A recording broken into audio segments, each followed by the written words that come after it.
mafia violence had drawn Mark into the role of crime fighter. He did well at the new task, working smoothly and efficiently like the good soldier he had been trained to be. Long talks and conscience-searching followed the destruction of Don Pietro Scarelli's heroin operation.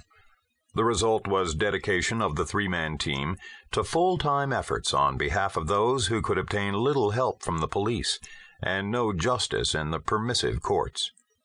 Their crusade could not be conducted without some outside help, of course. There was Lieutenant Kelly Patterson of the Los Angeles County Sheriff's Department. He had come into Mark's life as a hunter and remained instead as a friend and silent partner. And there was Dan Griggs. Formerly an investigator on Senator Marvin Corvus's staff, Griggs now headed his own special branch at the Justice Department and was a secret admirer and helper of the penetrator. Through Dan, Mark met and came to love the most lovable Joanna Tabler. An operative on Dan's staff and every bit as deadly as her boss, the red-headed Spitfire was quite obviously taken with the big hunk of a man who seemed able to blast his way through any difficulty and come out on the other end with even more press clippings for his scrapbook, if he kept one. While the penetrator was hunting down the bad apples in the Seattle police barrel, he let another man in on his secret. But that confidence was safe with Zip. A guy who was both mentally and physically tough, Zip had survived a horrible maiming from a landmine in Vietnam with his humor intact to become a successful businessman in Seattle.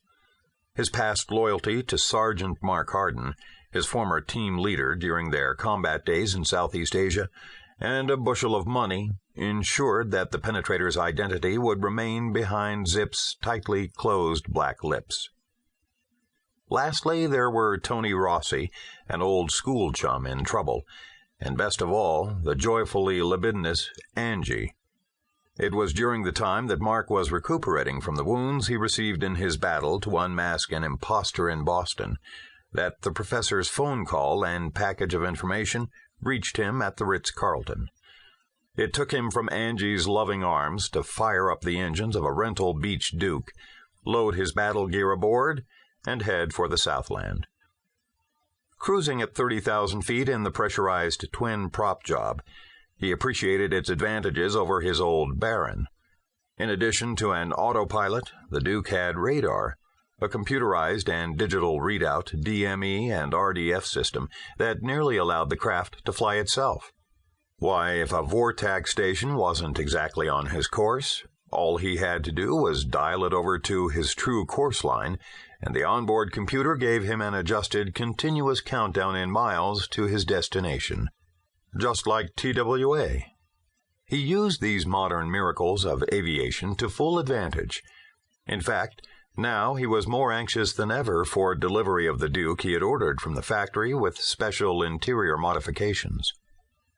Disturbing notes had sounded from the area of Atlanta, Georgia, back during the time the penetrator was gearing up for his assault on Boston. Unable to handle the intelligence-gathering details himself, he had engaged the services of Frank Murphy, a reputable private investigator in Atlanta. Murphy had been given a contact number in Los Angeles, a tape drop under the John Savage cover name. That telephone listing was known to less than 5 persons. Still believing that his information was going to an investigative reporter, Frank Murphy had called in a final, fateful message. The penetrator listened to it again as the Duke bored holes in the sky across Pennsylvania. As the tape spun, a weak voice, gasping with pain, came on the line. The man on the other end, Frank Murphy, said, "That thing you asked me to look into, it's more than you thought. Worse. Some sort of crime school. I got inside, looked around, but I got compromised. They put a few shots in me. I think they killed me." There was only silence on the line, then the sound of a heavy form sliding down a wall. That was all. The professor's note, included with the other materials, stated that there was no further contact from Murphy.